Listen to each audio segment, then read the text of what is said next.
দূতাবাসে হামলায় দিল্লির দুঃখ প্রকাশ, ক্ষুব্ধ ঢাকা, বিভিন্ন স্থানে বিক্ষোভ। সার্বভৌমত্বের জন্য হুমকি বললেন ফখরুল, অবস্থান পরিষ্কার করল সরকার। পলাতক কর্মীদের বৈধ হওয়ার সুযোগ দিল সৌদি আরব, প্রবাসীদের এই সুবিধা লুফে নেয়ার আহ্বান বাংলাদেশ দূতাবাসের। এবং ইতালির মিলানে চলছে আন্তর্জাতিক কারিগরি মেলা, অংশ নিয়েছে 90টি দেশ। বাংলাদেশের স্টল না থাকায় হতাশ প্রবাসী বাংলাদেশিরা। ত্রিপুরার আগরতলায় বাংলাদেশের সহকারী হাইকমিশন ভবনে হামলা ও ভাঙচুর করেছে বিক্ষুব্ধ ভারতীয়রা। এই ঘটনা গভীরভাবে দুঃখজনক বলে জানিয়েছে ভারতের পররাষ্ট্র মন্ত্রণালয়। প্রতিবেশী দেশে জাতীয় পতাকা অবমাননার ঘটনায় ক্ষোভে ফুঁসছে গোটা বাংলাদেশ। প্রতিবাদে ঢাকা বিশ্ববিদ্যালয়ের রাজু ভাস্কর্য সহ দেশের বিভিন্ন স্থানে বিক্ষোভ মিছিল করেছে ছাত্র জনতা।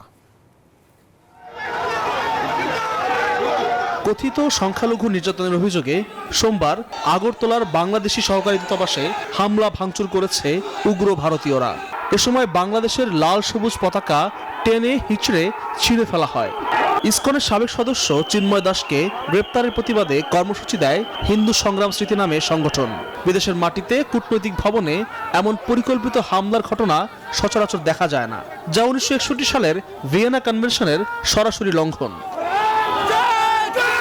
ঘটনায় দুঃখ প্রকাশ করে ওই দিনই বিবৃতি দিয়েছে ভারতীয় পররাষ্ট্র মন্ত্রণালয়। এ ঘটনায় যথাযথ পদক্ষেপের আশ্বাস দিয়ে ভারত বলছে, নয়াদিল্লিতে অবস্থিত বাংলাদেশের দূতাবাসে নিরাপত্তা জোরদার করবে তারা।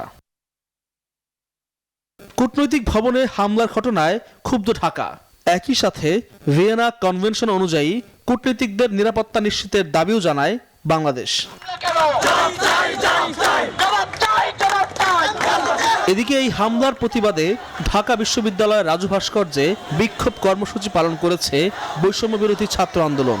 পাশাপাশি বিক্ষোভ মিছিল করেছে ইনকিলাব মঞ্চ। ভাটারা থানার সামনেও ভারতীয় হাইকমিশনের বিপরীত পাশে জড়ো হয়ে মশাল মিছিল করে বিক্ষোভকারীরা।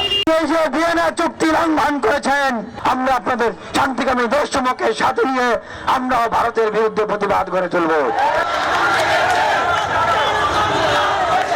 বৈষম্য বিরোধী ছাত্র আন্দোলনের ব্যানারে প্রতিবাদ বিক্ষোভ হয়েছে চট্টগ্রামের 16 শহরে ও কুমিল্লা শহরে হয়েছে বিক্ষোভ। আগরতলা হাই কমিশনে হামলা করছে, সেজন্য আমরা তীব্র নিন্দা জানাচ্ছি। দিল্লি বিভিন্নভাবে আমাদেরকে সবসময় কুক্ষিগত করে রাখার ষড়যন্ত্র করছে। অপরদিকে খুলনাতেও বিক্ষোভ মিছিল ও সমাবেশ করেছে ছাত্র জনতা।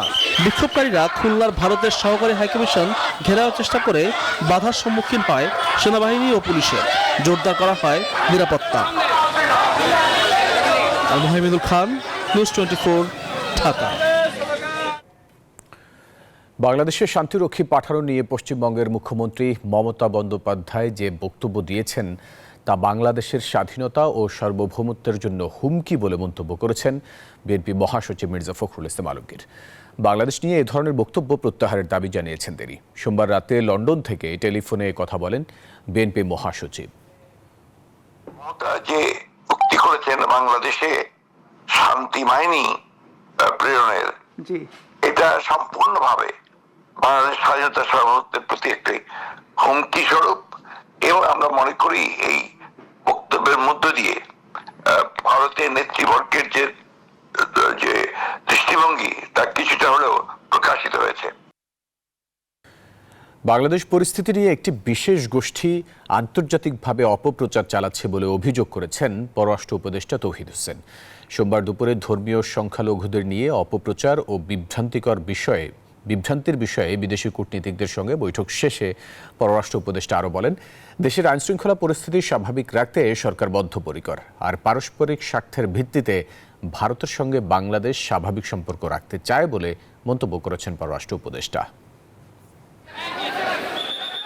চিন্ময় কৃষ্ণ দাসের গ্রেপ্তার ও ইসকন ইস্যুতে তৈরি হওয়া বিতর্কে সরকারের অবস্থান জানাতে রাষ্ট্রীয় অতিথি ভবন পদ্মায় আয়োজন করা হয় বৈঠক, যেখানে ঢাকায় নিযুক্ত বিদেশি কূটনীতিক, মিশন প্রধান ও জাতিসংঘের প্রতিনিধিরা অংশ নেন। পরে সংবাদ সম্মেলনে পররাষ্ট্র উপদেষ্টা জানান, বাংলাদেশের ধর্মীয় সংখ্যালঘুর উপর নির্যাতনের মিথ্যা তথ্য নির্ভর প্রতিবেদন প্রচার করছে ভারতীয় কিছু গণমাধ্যম। বাংলাদেশ খুব একটা সাম্প্রদায়িক খারাপ অবস্থার ভিতর দিয়ে যাচ্ছে, এরকম একটা পরিস্থিতি সৃষ্টির অভ্যন্তরীণ এবং দেশের বাইরের প্রচেষ্টা আছে। আমরা সেই প্রচেষ্টা যাতে সফল না হয় সেই চেষ্টা করছি। বাংলাদেশ নিয়ে মমতা ব্যানার্জির মন্তব্য রাজনৈতিকভাবে সঠিক নয় উল্লেখ করে উপদেষ্টা বলেন, পারস্পরিক স্বার্থের ভিত্তিতে ভারতের সঙ্গে স্বাভাবিক সম্পর্ক রাখতে চায় বাংলাদেশ। কাজে আমি ব্যক্তিগতভাবে মনে করি যে এটা তার জন্য খুব সঠিক পদক্ষেপ না রাজনৈতিক দৃষ্টিভঙ্গি থেকে। আমরা ভারতের সাথে একটা স্বাভাবিক ভালো সুসম্পর্ক চাই, পরস্পরের স্বার্থ ঠিক রেখে। বাংলাদেশের সাম্প্রদায়িক ইস্যুতে বিভিন্ন প্রতিষ্ঠান সর্বশক্তি দিয়ে গ্লোবাল ক্যাম্পেইন করছে বলেও অভিযোগ করেন পররাষ্ট্র উপদেষ্টা। দেশ করতেছে তো আমি বলবো না, বিভিন্ন প্রতিষ্ঠান করছে, প্রধানত বিভিন্ন প্রতিষ্ঠান করছে এবং সেই প্রতিষ্ঠানগুলোর ধরনটা কি সেটা আমার চেয়ে আপনারা ভালো জানেন।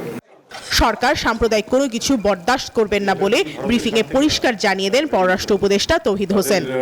কলকাতার ব্যবসায়ী প্রমা চৌধুরী, নিউজ 24, ঢাকা।